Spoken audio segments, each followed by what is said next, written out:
우리가 만약 집을 짓는다고 가정해봅시다. 여기서 퀴즈. 한국에서 지어도 미국에서 지어도 일본에서 지어도 변하지 않는 것이 있습니다. 무엇일까요?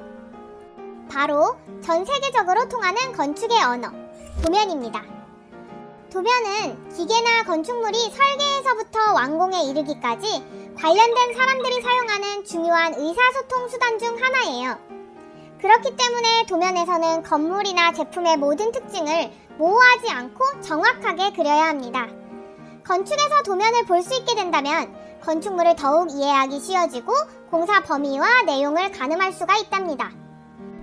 이번 영상에서는 여러 종류의 도면들 중 건물을 바라보는 시각에 따라 나눈 평면도, 인면도, 단면도에 대해서 설명해 드릴게요. 사과를 예로 든다면 첫 번째, 평면도는 사과를 가로로 중앙 부분을 잘랐다고 생각하시면 됩니다. 건물을 일정한 높이에서 수평으로 잘라서 내려다본 도면이지요.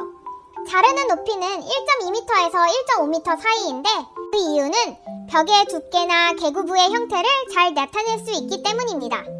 주로 계구부의 위치, 방 배치와 넓이, 동선의 흐름을 나타낼 목적으로 사용되어요.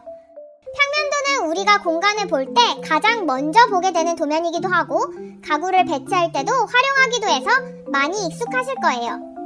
두 번째, 인면도는 사과를 옆에서 본다고 생각하시면 됩니다. 건축물의 수직면을 그린 도면인데요. 동서남북의 방향에 따라 각 면을 인면도로 표현하게 됩니다. 우리가 건축물이나 집을 생각했을 때 바로 떠오르는 이미지가 인면이라고 할 수 있어요. 인면도로 우리는 완성한 건물의 모습을 예측할 수 있고 인테리어 인면도에서는 내부의 마감 재료와 조명과 같은 장식들도 표현합니다. 세 번째, 단면도는 사과를 수직으로 잘라 단면을 나타낸 것입니다. 건물의 중요한 부분을 수직으로 절단했다고 가정한 상태에서 내부 구조와 형태를 알기 쉽게 그린 도면입니다. 건물의 높이, 보이지 않는 천장 속 설비, 내부와 외부의 마감재도 함께 표현해요. 이 외에도 건물의 전체적인 형태를 시점에 따라 점을 연결해서 그리는 투시도,